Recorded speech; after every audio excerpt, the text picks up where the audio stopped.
आवाज़ उठाओ, कराची बचाओ, आवाज़ उठाओ, कराची बचाओ, आवाज़ उठाओ।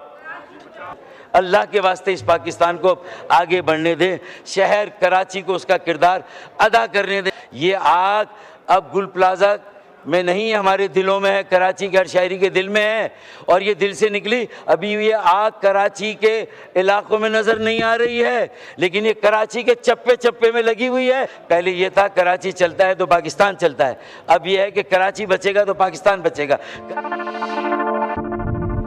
अल्लाह के वास्ते इस पाकिस्तान को आगे बढ़ने दें, शहर कराची को उसका किरदार अदा करने दें। स्पीकर साहब, ये जो हुकूमतें हैं इन्हें समझाएं कि संजीदा होकर इन मसलों को देखें। एक हमारे पास एक्सपीरियंस है, बोल्टन मार्केट नजर आतिशजनी का वाक़या हुआ था। शौकत तरीन साहब पीपल्स पार्टी के वज़ीर ख़जाना थे।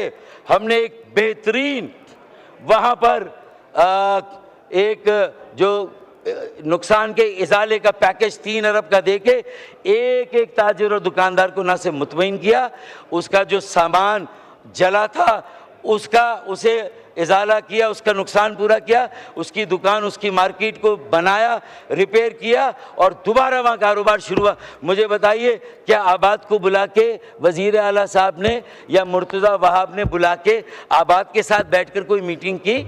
सारी बैंकों के कंसोर्शियम को बुला के कोई मीटिंग की कि भाई ये कैसे बनेगा?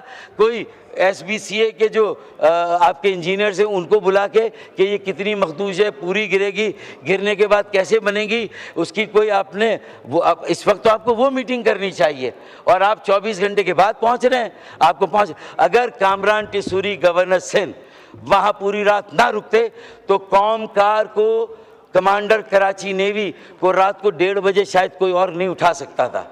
उन्होंने उन्हें जगाया और उनसे कहा कि ये इल्तिजा है हमारी कि गुल प्लाजा को बचाएं। तो रात को जो 20 लोग जो है वो जिंदा बाहर आए, वो उस हिस्से की आग बुझी तो वो लोग बाहर आए। KPT के बाउजर्स आए, KPT की स्नॉर्गल आई, नेवी की स्नॉर्गल आई, नेवी की स्नॉर्गल के साथ फोम आया। सिर्फ पानी से ये आग नहीं बुझती। स्पीकर साहब, ये आग अब गुल प्लाजा में नहीं है, हमारे दिलों में है, कराची के हर शहरी के दिल में है, और ये दिल से निकली। अभी ये आग कराची के इलाकों में नज़र नहीं आ रही है, लेकिन ये कराची के चप्पे चप्पे में लगी हुई है। अगर आपकी बीनाई है, आपकी बसीरत है तो आप देखेंगे, अगर आपकी चश्मबीना नहीं है तो आप नहीं देखेंगे, और अल्लाह न करे we again be caught unawares, फिर एक हादसा होगा। फिर अचानक जो है वो वक्त करता है परवरिश बरसों, हादसा एकदम नहीं होता। किसी पे डाल दें, किसी पे डाल दें। गुज़िश्ता 18 सालों से बिला शिरकत गैर हुक्मरानी एक पार्टी के पास है, जिसके पास कराची का मैंडेट नहीं, दही सिंध का मैंडेट है, फिर भी हर शहरी की तकदीर का फैसला वो कर रहे हैं। ये कैसी जमहूरियत है, ये कैसी डेमोक्रेसी? स्पीकर साहब, किसी शहर को कॉलोनी बनाया जाए, ये जंगल से भी बदतरीन हालात हैं। SOS कॉल है, इसका नोटिस लें, गुल प्लाजा की आग बुझाएं, तहकीकात करें, आला सतही जुडिशल तहकीकाती कमीशन बनाए, तंजीम अंजुमनों, ताजिर अंजुमनों के साथ बैठ के SOPs बनाए, अपनी स्टैंडिंग कमेटियों को फाल बनाए, पैकेज का मुनासिब इंतज़ाम करें, और कराची चैम्बर ऑफ कॉमर्स को, तंजीमों को बोर्ड पर लेकर जो रिपेयर का काम है, दोबारा मार्केट को बनाने का, इमारत को, और जो नुकसान का इजाला कर रहा है, उसके लिए कराची चैम्बर ऑफ कॉमर्स और जो मुताल्लिका ये जो तंजीम है उनको जो है अपने साथ मिलाएं। सिविल डिफेंस के महकमे को फाल करें। कहाँ पर है? रेस्क्यू के लिए कोई सिविल डिफेंस का महकमा नहीं है, उसे फाल करें। स्पीकर साहब, उसके लिए जो है आप अपनी कोशिशें करें। सुओ मोटो नोटिस ले, इसमें हमें ये मूव करने की ज़रूरत नहीं थी। मुझे अच्छा लगता अगर ये बहस यहाँ शुरू होती, हम आते और हम उसमें हिस्सा लेते, लेकिन बहरहाल देर आए दुरुस्त आए, अल्लाह करे अब हम कराची को अपनी कौमी पॉलिसियों में तरजीह दें। वो वाहिद कौमी शहर है, कराची बचेगा तो पाकिस्तान बचेगा। पहले ये था कराची चलता है तो पाकिस्तान चलता है, अब ये है कि कराची बचेगा तो पाकिस्तान बचेगा। कराची बचाओ मुहिम MKM ने खालिद मकबूल सिद्दीकी भाई की सरबराही में हमने शुरू की है। हम उसके लिए गली गली महल्ले में ले जा रहे हैं, सियासी जमातों से मिल रहे हैं, मजहबी जमातों से मिल रहे हैं, स्टेक होल्डर्स, मुख्तलिफ शोबों के लोगों से मुलाकात हम कर रहे हैं, ताकि ये आवाज़ बुलंद हो कि आवाज़ उठाओ, कराची बचाओ, आवाज़ उठाओ, कराची बचाओ, आवाज़ उठाओ।